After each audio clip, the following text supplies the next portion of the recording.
This bunker operated until 1987, when a new era of tactical weapons able to destroy most underground targets on the globe. Joseph Stalin ruled with terror, but what he built beneath Moscow is far more disturbing than anyone imagined. A hidden tunnel, sealed for 70 years, has finally been opened, and what investigators uncovered isn't just bunkers or escape routes, but luxury war rooms, secret experiments, and a lead-lined box leaking radiation.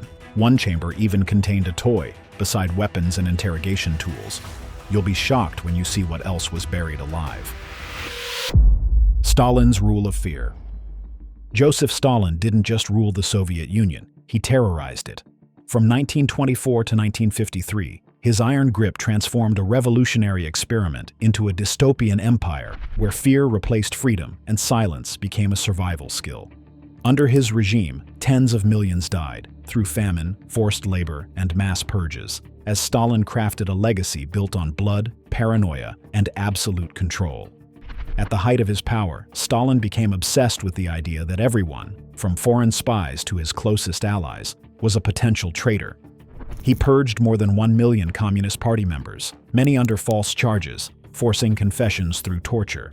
Even prominent military leaders like Marshal Tukhachevsky were executed, gutting the Soviet army before World War II began. The fear was so intense that people were arrested for owning foreign radios, telling jokes, or failing to clap enthusiastically during his speeches. And behind this paranoia, Stalin started building secrets, literal ones. One of the most chilling rumors that lingered for decades was about Stalin's underground network, a system of hidden bunkers and tunnels beneath Moscow, particularly under the Kremlin and elite government buildings. These weren't just Cold War whispers. Declassified KGB documents and first-hand accounts now confirm that such plans weren't just fantasy. Historians and defectors claimed that Stalin ordered these tunnels to be built after 1933, when Hitler rose to power and World War II began to look inevitable.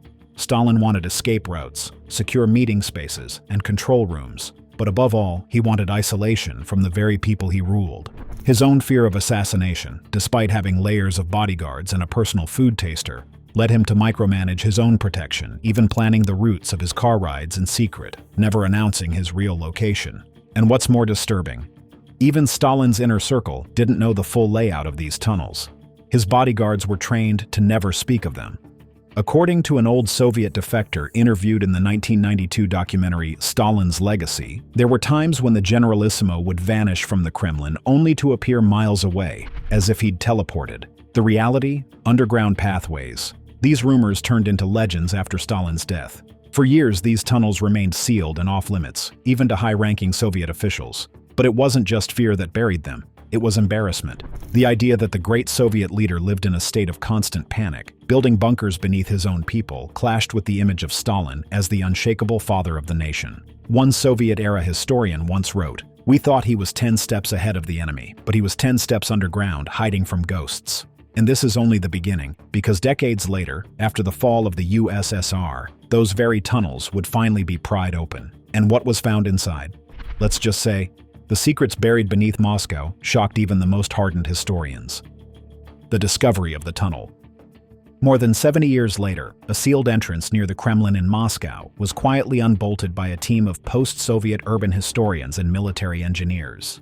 The project began in the early 2000s when a classified infrastructure review of Moscow's underground sewage system led to an anomaly, a reinforced passageway beneath the city center, completely untouched by public utility lines.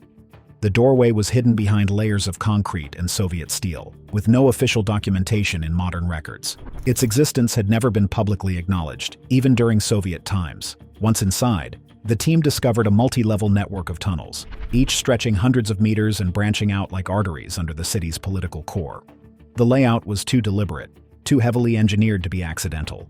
And it wasn't part of the known Metro 2 system, the clandestine underground rail line rumored to serve the Kremlin and the KGB. This was something older, something more personal. The air was thick with dust and the temperature unnaturally cold, suggesting industrial-scale ventilation systems were once operational. Lining the walls were sealed electrical panels, rusted communication boxes, and strange coded engravings that historians now believe were internal designations for emergency exit points and communication nodes. One chamber had signs written in Cyrillic that read, Command Sector 3, Shelter D6, a designation that doesn't exist in any open Soviet military archive. According to documents uncovered later in Russian state archives, Stalin had approved the expansion of these tunnels during Operation Barbarossa in 1941, the Nazi invasion of the Soviet Union, fearing that the fall of Moscow could happen overnight. In response, construction crews were ordered to dig beneath key government buildings, creating sealed-off war bunkers that only a handful of the Politburo even knew about. One architectural blueprint found nearby, dated 1942 and stamped Tajna, secret, shows a potential passage connecting the Kremlin to Vnukovo Airport, over 30 kilometers away. If true, that would mean Stalin had a personal escape line long before the Cold War made such ideas standard practice. Even more chilling, evidence shows this system was maintained until at least 1955, 2 years after Stalin's death, before being sealed and erased from official maps. When asked about the find, Sergei Kuznetsov, a Moscow urban planning expert, said, "This wasn't a tunnel for war. It was a tunnel for fear, for escape. The deeper you go, the more Stalin's mind unravels around you." But that was the least of the surprises. What came next was even more shocking, because this wasn't just a concrete labyrinth.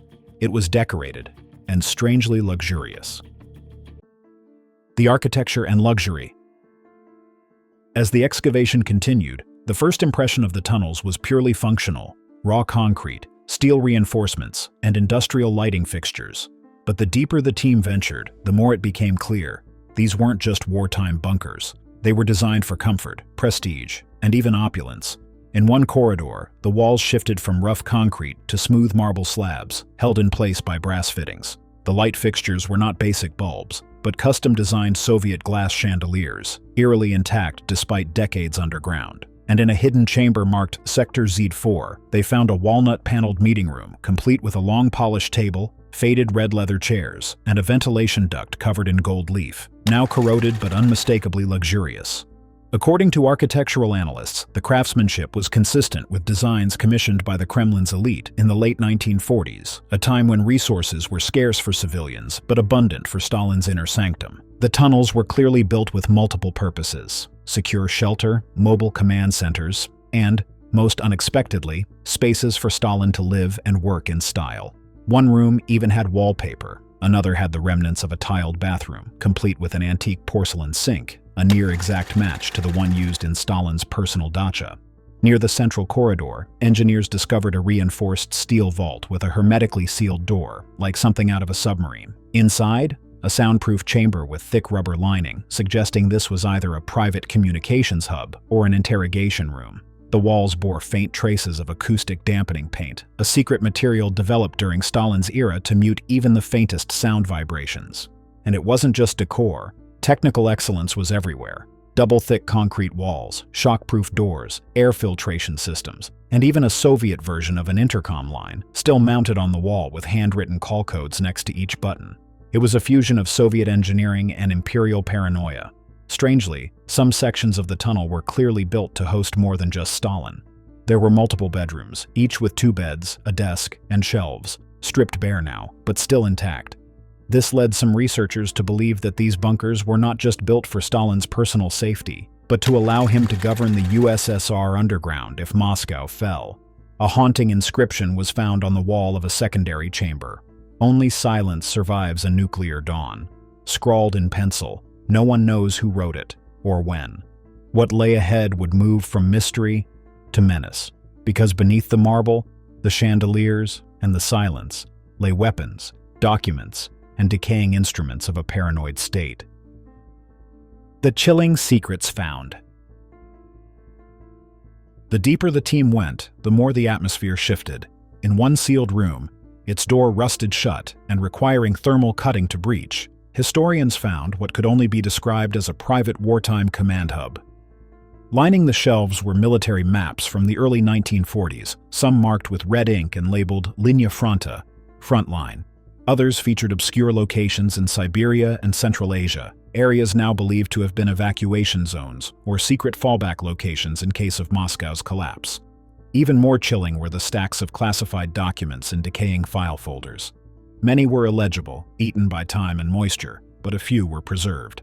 One file, stamped Sov, Secretno, Top Secret, detailed Protocol 6, A. Immediate retreat in case of Western incursion, outlining how high-ranking officials would be evacuated through this very tunnel system. The documents even contain names and code numbers, suggesting a list of individuals prioritized for survival. In another vault, they discovered a cache of small arms, wrapped in grease cloth and stored in airtight boxes. The serial numbers matched production dates between 1939 and 1945. Wartime-era pistols, rifles, and grenades, all untouched. Nearby were gas masks, canteens, and sealed tins of emergency rations, labeled for prolonged shelter occupation. And then came the most unexpected find, a complete Soviet communication relay station, still partially functional. Covered in dust and cobwebs, the room held rotary switches, coded transmission devices, and a backup generator powered by a hand-cranked turbine. One historian noted the chilling reality. This wasn't just a bunker. It was a self-contained fortress. Stalin was ready to govern from the shadows. In a side chamber, they found a lead-lined room with ventilation systems, unlike any seen elsewhere in the complex. Experts now believe this was a nuclear-proof shelter designed to shield against fallout in the event of atomic warfare, a real fear after the United States dropped bombs on Hiroshima and Nagasaki. The bunker was fitted with radiation meters and sealed sleeping quarters with multiple beds, all facing inward, like hospital cots in a war ward. The furniture in many rooms was left as if abandoned in haste, chairs turned over, filing cabinets left ajar, old boots left beside bunk beds. It was as if the inhabitants were ordered to leave suddenly, or simply never returned. In one particularly disturbing corner of the tunnel, researchers discovered a chalkboard with faded equations and hand-drawn blast radius charts, hinting at civil defense drills. But the most human touch came in the form of a child's toy, a small wooden carved bear, half buried under rubble, likely left behind by someone who wasn't supposed to be there. Theories range from it belonging to a worker's child to a high-ranking officer's family briefly sheltering underground. Even more mysterious was a box marked Project Perseus, containing only a burnt photo, a shattered pair of glasses, and an empty vial. No records exist of what Perseus was. Some speculate it was a secret medical protocol. Others fear it was something darker, perhaps related to Soviet experiments on radiation survival. One lead historian, Dr. Andrei Mikhailov, summed it up best. This wasn't just protection, it was paranoia, built in stone. And still, the biggest revelation had yet to come. Because while these tunnels spoke volumes about Stalin's obsession with secrecy and survival, they also exposed the haunting irony of his final years. The hidden technology Stalin was testing below. Just when historians thought the revelations were over, one final chamber, deeper than any other, revealed a layer of the tunnel network nobody expected. Behind a rusted service door, partially caved in from decades of neglect, lay a room untouched since the early 1950s. Inside were wooden crates marked Department VI, a former classified division of the NKVD, the secret police that preceded the KGB. This department was known for its work on military intelligence, experimental weaponry, and psychological warfare. And now, with this chamber opened for the first time in 70 years, the forgotten lab gave up its secrets.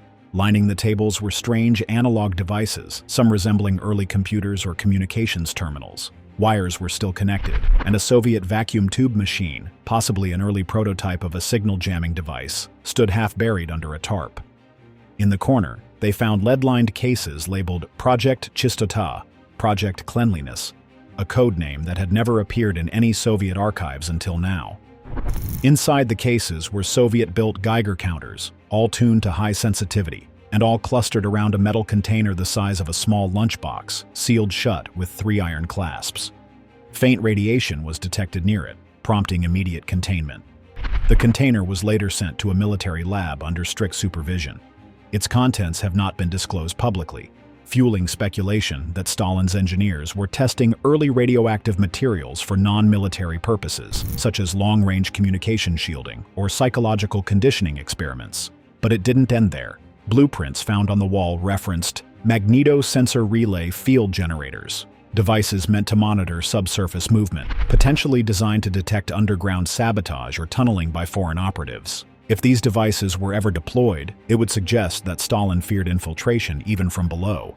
Even stranger was a journal discovered inside a locked cabinet, written in hurried script by a man named Dr. Anatoly Sidorov, a physicist once thought to have disappeared in 1951. His notes included calculations for psychotronic field distribution, a Cold War-era pseudoscience that claimed radio waves could influence human emotions and behavior. He wrote, "The field fluctuations intensify under the tunnel dome. The subject reports fear before the tone is even played." Stalin approved further testing. It's now believed that Stalin may have sanctioned tests involving low-frequency sound experiments, deep underground, designed to see if enemies could be mentally weakened, or if loyalists could be conditioned to obey even more blindly. Was it science or desperation? No one can say for sure, but it aligns with Stalin's deep interest in control, not just of the body, but of the mind. And perhaps that's the true legacy of this final hidden chamber. It wasn't built to save Stalin's life. It was built to test the limits of how far his power could reach, even underground. The final revelation.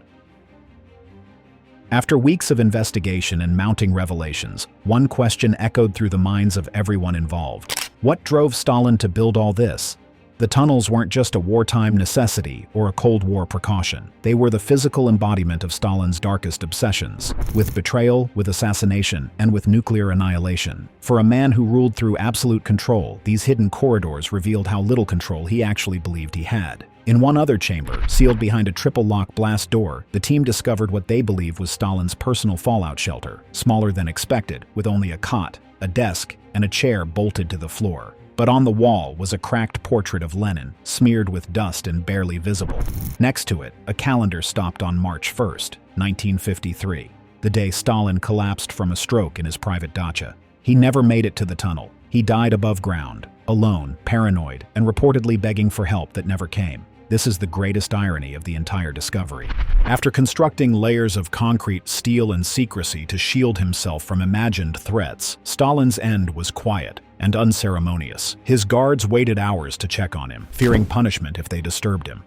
By the time they did, he was unconscious, lying in his own urine. There was no escape route, no tunnel descent, no underground command post.